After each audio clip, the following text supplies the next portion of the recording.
Hello, coaches. Welcome to another edition of Game-Based Coaching. We're going to today have a look at comparing a technical approach with a game-based approach. You ask us a lot, what's the evidence telling us around the different approaches?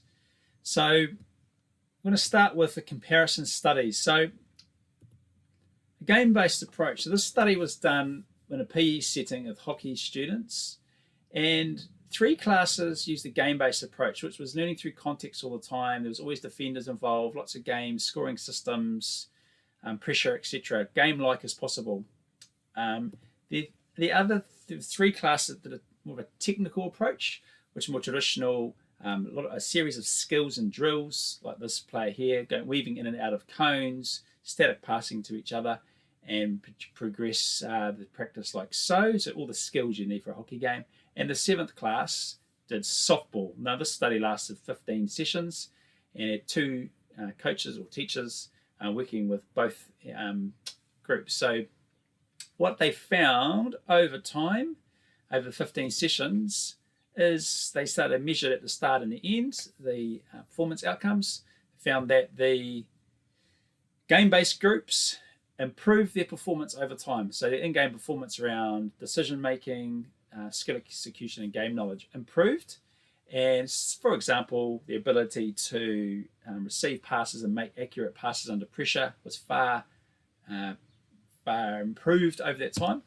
And in comparison, the technical group didn't make any improvement whatsoever, pretty much, over 15 sessions. They outperformed the game-based group in a closed dribbling skill where they go in and out of cones, and it was a speed test, but that didn't actually replicate a game of hockey. And really interesting was that the softball group, over 15 sessions, they didn't do any hockey, but at the end, they performed just as well as the technical group. So it makes you wonder if we do 15 sessions and they don't improve at all through a technical approach. Now, this study has been replicated in football, netball, basketball, some of the studies that we've referenced.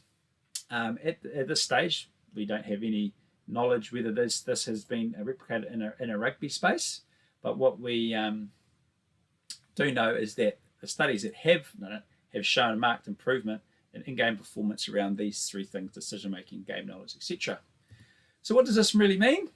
Well, we would argue that you should spend as much time practicing in context and playing ball and play games. Okay, so lots of base games, because it's going to help our performance over time. And we think that, we feel that based on this evidence and other studies, that it's better to train in context as much as possible. It replicates the match far better than a series of drills and technical coaching does. So that's it for us today, coaches. I hope that's been helpful. Till next time.